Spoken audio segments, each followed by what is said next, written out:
everyone. So you guys send in your questions, and in this video I'm gonna try and answer them all, and hopefully help you guys out with your fitness and diet issues as much as I can, right? So welcome to another video of this Fat to Fit series. I think this is video number 7.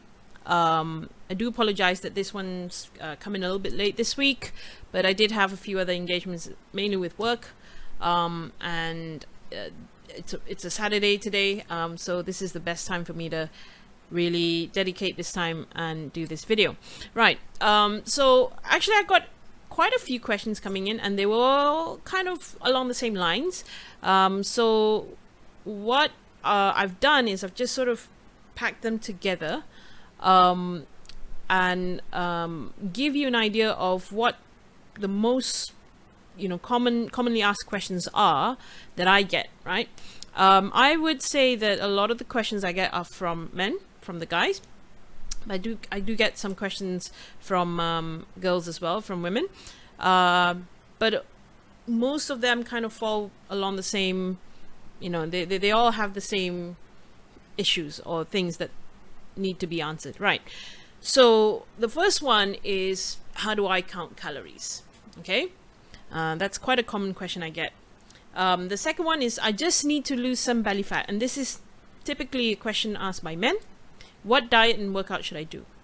Number 3, I am switching over to brown rice to eat healthier, to be healthier. Can I eat more of it? And this one is quite an obvious one because it's the diet that's really helped me a lot. What is the keto diet? So this is how I sort of unpack your questions, and what I've done is I've prepared a presentation that will hopefully be beneficial in explaining all of this and try to address each and every one of these questions. Okay, so we'll start with the presentation here. All right, and I'm going to start with the most obvious thing first, which was the last question actually that I listed. What is the keto diet? All right, so when it comes to understanding how the keto diet works, okay, you first have to know and understand your fats, right? So there are quite a number of types of fats. Okay, you might have heard of omega-6, omega-3, oleic acid, trans fat, unsaturated fat. All right, so let's just sort of deconstruct fat, right?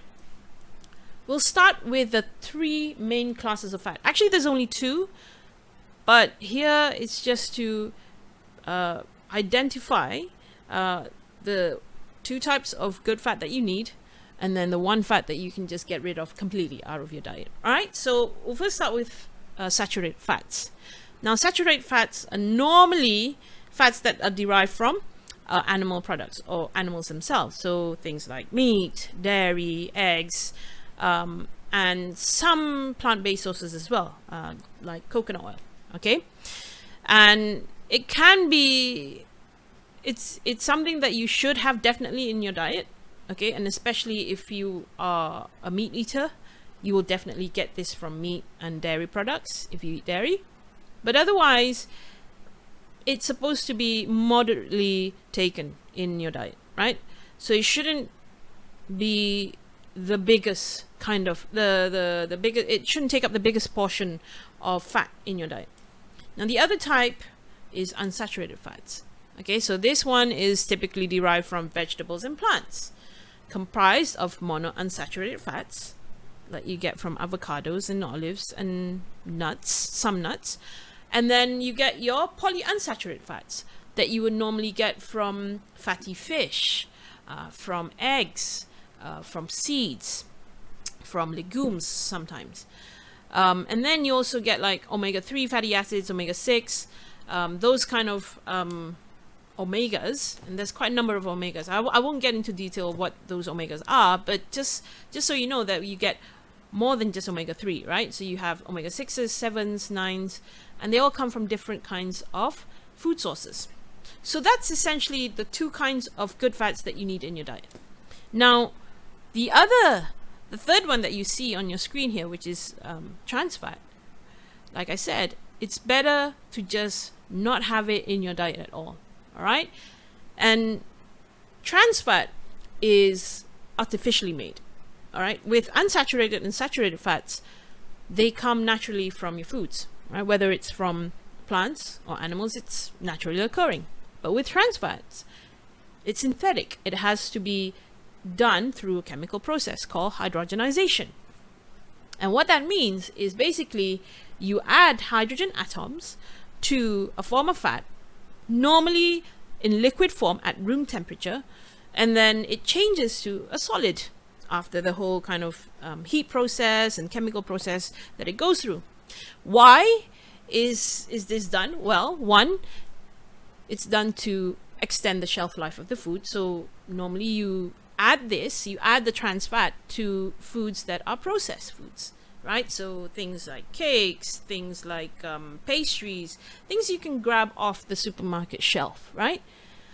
So essentially it says here on the screen that it extends the shelf life. In some cases it's added in to improve the taste, but really, as someone who has, I do have quite an appetite. I love food. Even when I wasn't as health conscious, trans fat laden foods normally don't taste good at all, at least to my palate, right? So what it really does is just it improves the texture of the food because it helps to emulsify the different fats that are present in the food. So for example, you can find trans fat sometimes in maybe some kind of peanut butter. All right, so it's very, very crucial for you to really go through the ingredients and see what kind of fats they put in, right? And if they add trans fat. So the reason why they add trans fat to some foods like peanut butter is so that it emulsifies, and then it doesn't, the oil doesn't separate from the solids. So when you add trans fat in, then it becomes a much more smoother consistency. It becomes emulsified. Sometimes they add it to other foods like mostly condiments like mayonnaise, maybe certain spreads, chocolate spreads. Nutella is definitely known for having trans fat. So these are the kinds of fats that you have, and out of the three, just forget about trans fat completely. I mean, it's really ideal if you can just avoid trans fat completely. But yeah, I mean, I understand sometimes you want to, grab that McDonald's cheeseburger, or you want to still enjoy your Nutella spread on your bread. Fine, once in a while, it's fine. But it is still, something that you should consider minimizing, if not completely getting rid of. Okay? So, those are your fats. Now, the differences between these fats normally lie in the bonds that they have between the carbon atoms. All right. So because fat is a naturally occurring, not molecule, but I guess, molecule, I guess, naturally occurring matter in nature. Right. You get it from foods. You get it from animals. It's in you even. Okay. So you've got these carbon atoms, and then for saturated fats, those carbon atoms are linked together through what's called a double bonded chain, right? So it's very tight, it's very strong, and it requires a little bit more to kind of break down those chains. And when this breakdown process happens in the body when you need to use fat as energy. So with saturated fats, these bonds are tighter and they're stronger, right? And the length of the chains will normally determine the strength of the bond. So with saturated fats, you've got short chain fatty acids, you've got medium chain, and you've got long chain. So normally we just use the short form version, so SCTs, MCTs, LCTs. Okay? Typically in a keto diet, you're more concerned with your medium and short chain acids. Because why? As I said, the strength of the bond depends normally on the length of the chain. So the shorter the chain is, the easier it is to break down. And when it's easier to break down, easier it is to get energy from. Simple as that. Okay? And then move on to unsaturated fats. You've got your monos, you've got your polys, and then unfortunately you also got your trans fat, which is kind of classed under unsaturated fats because they originally come from vegetable sources or plant sources. Like, for example, palm oil is a very common kind of fat in liquid form at room temperature that is used to produce trans fat. Okay, hydrogen atoms are added to it and it becomes a solid. And this is very common when they use trans fat in dairy spreads, to be put into pastry products, into cakes and that sort of thing. And then more typically and infamously in your fast food foods, right? Your burgers, your meat patties, those have been known to have had a lot of traces of trans fat added to it. Okay, so with unsaturated fats, as opposed to saturated fats, their bonds are a lot looser and they have single bonds rather than double bonds, right?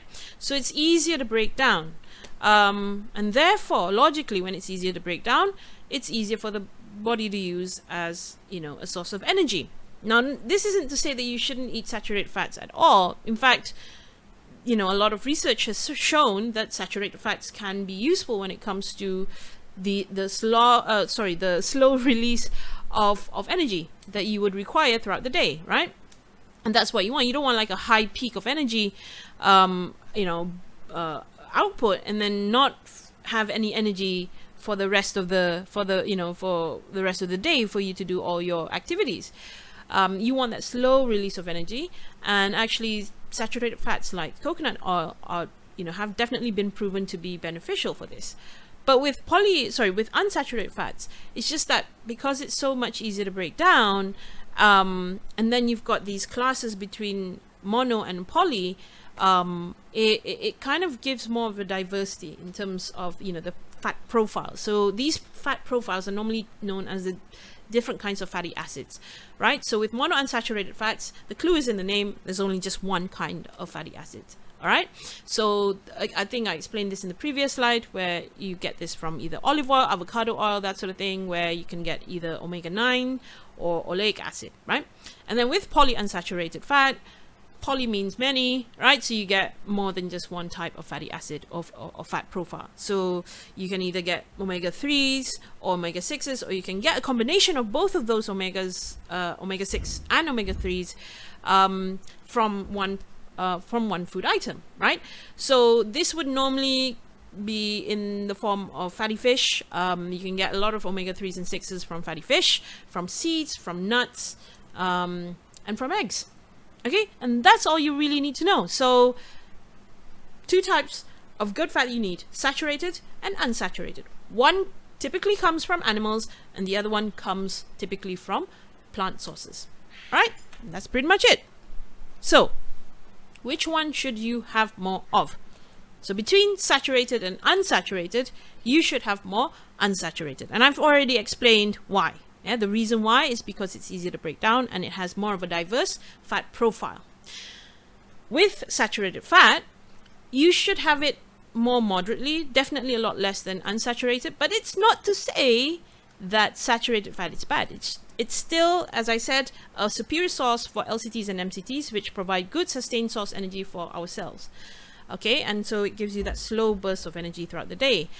And the other thing that you get from this, the benefit from having saturated fat in your diet, is that you also feel full a lot quicker and you feel satiated. The feeling of feeling full.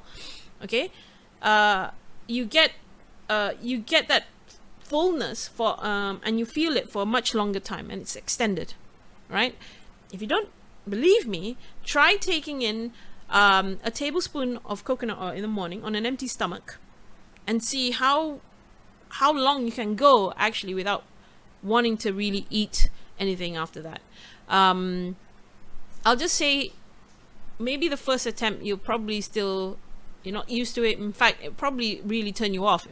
It kind of can make you a little sick, because with fat it's greasy, it's just so satiating, right? So, which also explains why you don't need a lot of it. Okay, and this, I come to my next point. So because something is healthy doesn't mean that you can eat a lot of it. A question that was asked, in my list of questions just now, I'm switching over to brown rice.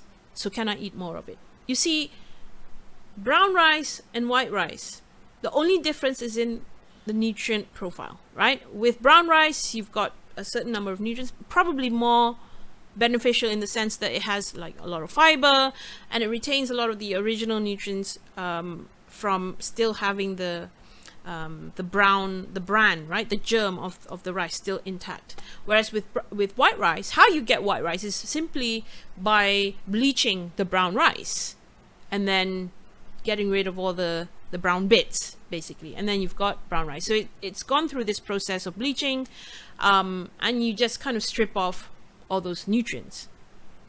But energy-wise, in terms of the energy value, they're both the same.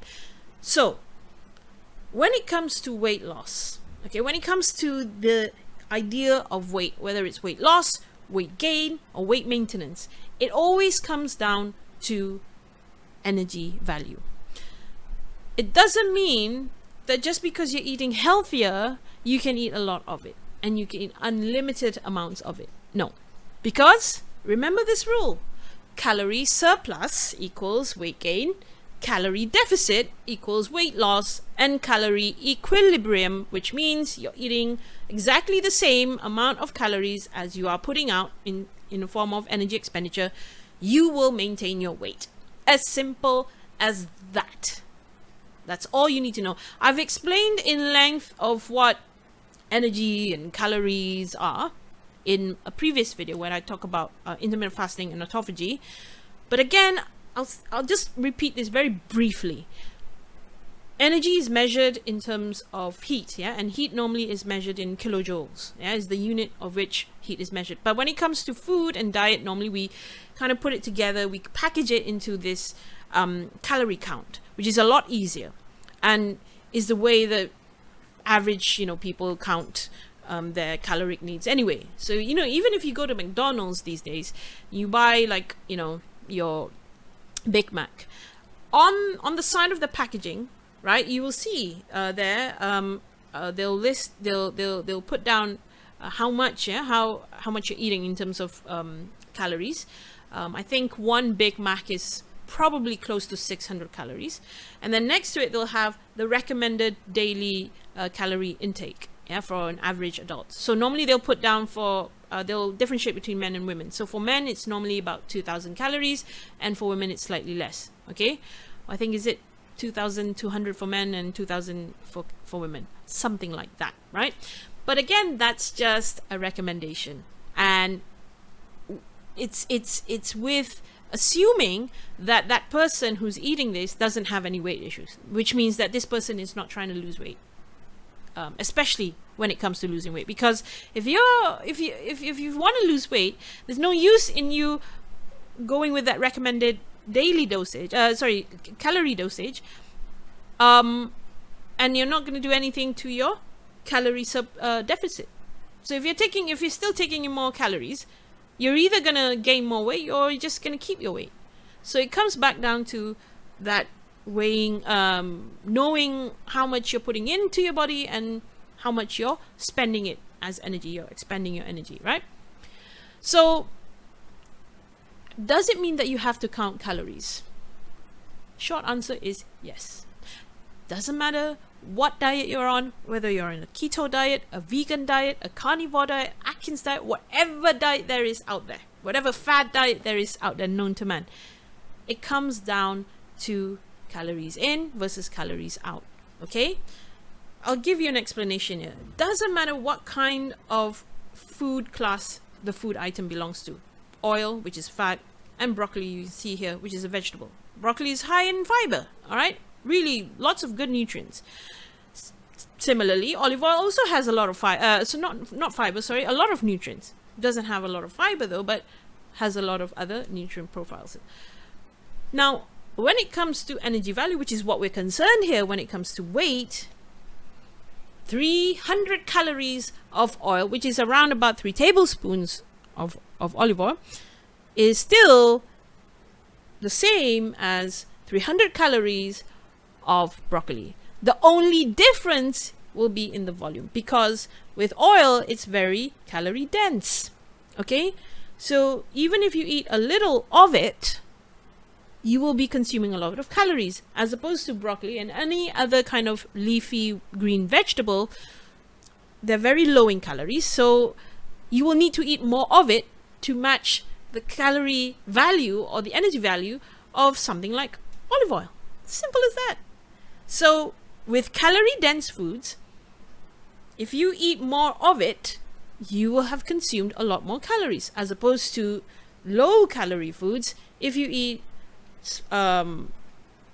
just a moderate amount of it, you would have only probably consumed a third or a fourth or a fifth even of the calories that you would have consumed from calorie dense foods. And in this case, when you compare broccoli to olive oil, the difference is going to be immense. But it is to say that when it comes to energy value, it is still the same. All right. So I'm sorry that there's really no other way. There's no other shortcut other than to, yes, you have to still keep track of your calories. All right. The thing is, one thing that I've noticed, right, from being a part of this sort of keto diet, I wouldn't say movement, but keto diet community, right? So I've actually joined some online FB groups where you have people posting their experiences, and the first time they try the keto diet, they find that it's, it really works, it's really great, and they've lost a lot of weight. And then after some time, they plateau, and then after that, in fact, they gain weight.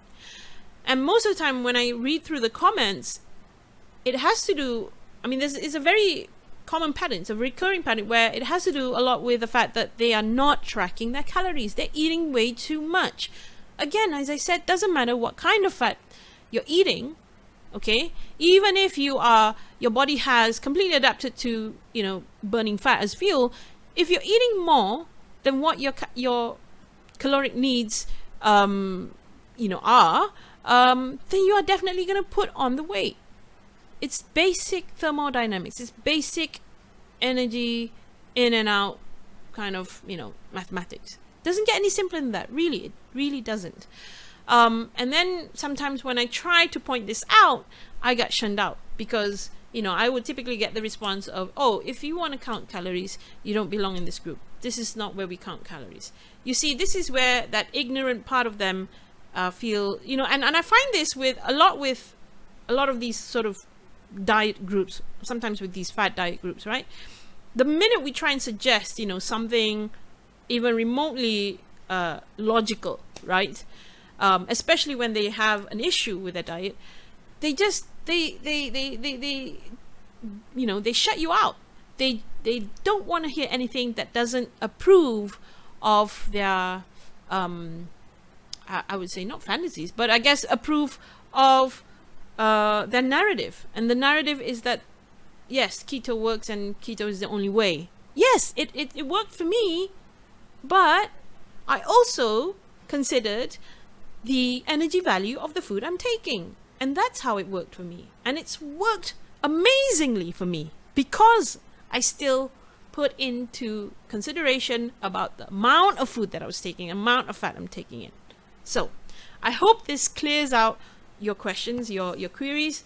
You still have to count your calories. You still have to keep track of your food, right? Again, it doesn't matter whether you're taking calories from fat or vegetables.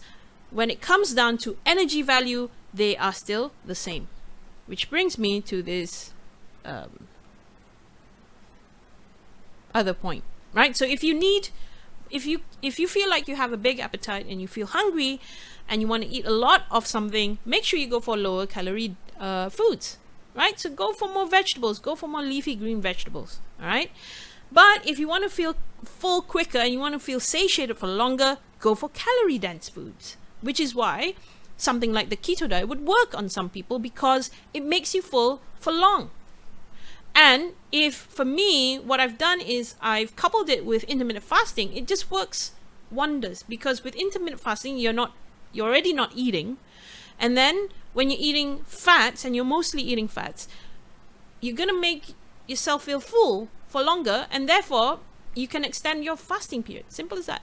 So that's why intermittent fasting and keto diet, as a pair, has worked tremendously for me. Again, it doesn't matter whether you choose to do that, although I would strongly recommend you try it, but it comes down to the basics of thermodynamics, of calories in and out. Okay? So if you follow this rule, trust me, you will not go wrong. You really will not go wrong. Okay? And having said that, to put a close on all of my points today, it doesn't matter what diet you're on, it's all about energy expenditure or thermodynamics, which is the basic science behind energy and heat consumption or production. Again, remember this rule of thumb: calorie surplus equals weight gain, calorie deficit equals weight loss, and calorie equilibrium, which means that the energy coming in is equal to energy going out. Maintain your weight. Simple. Okay? So, healthy food versus unhealthy food. Does the quality of the food make a difference in respect to energy expenditure? Okay, calorie consumption and energy expenditure? No. And again, the reason for this I've already explained in detail. Okay, so as you embark on your journey to a healthier lifestyle, okay, which is what you're here for, right? A healthy lifestyle change, you will quickly realize just how awful unhealthy processed foods are in maintaining a consistent pattern of eating, not to mention how malnourishing they are, because they don't offer any nutrition at all. All right, yes, you can lose weight by just eating McDonald's. There's a ton of these videos on YouTube where they do the McDonald's diet, where they eat 3 cheeseburgers a day. You can definitely lose weight. Yeah, why? Simple. Because 3 cheeseburgers would amount up to about 900 calories, because one cheeseburger, you're talking about one single cheeseburger, right? So one cheeseburger is about 300 calories. Times 3, that's 900 calories. Okay? So if you were eating 2,000 calories a day before that, then now suddenly you drop down to 900 calories, you are going to lose weight. Definitely. That is just basic science, basic maths there. You will lose weight. But again, the quality of the food, well, you're not going to get any nutrients. So it's one thing to lose weight, but why would you want to lose weight and not gain any health benefits along the way in terms of nutrients, in terms of the essential vitamins, the essential food, these healthy fats and healthy proteins and carbs that you would need to put in your body anyways, right? To make sure that your body can function optimally. All right, so in the end, what this may cause is that it will, again, with malnutrition, normally you run short of something, you kind of have a deficit of something. A lot of people have deficit of B vitamins or iron deficit and stuff like that. So in the long run, what it does to you is that it can cause illnesses, diseases. So definitely not what you want. And also, not to mention the other kinds of, especially from foods that are laden with trans fat, that can induce cancer. So foods that are typically unhealthy can have traces of carcinogen, which cause cancer, trigger cancer. All right. So you wouldn't want that. It's a good thing that you've lost weight, but then you might get cancer because all you eat is, McDonald's cheeseburgers every day.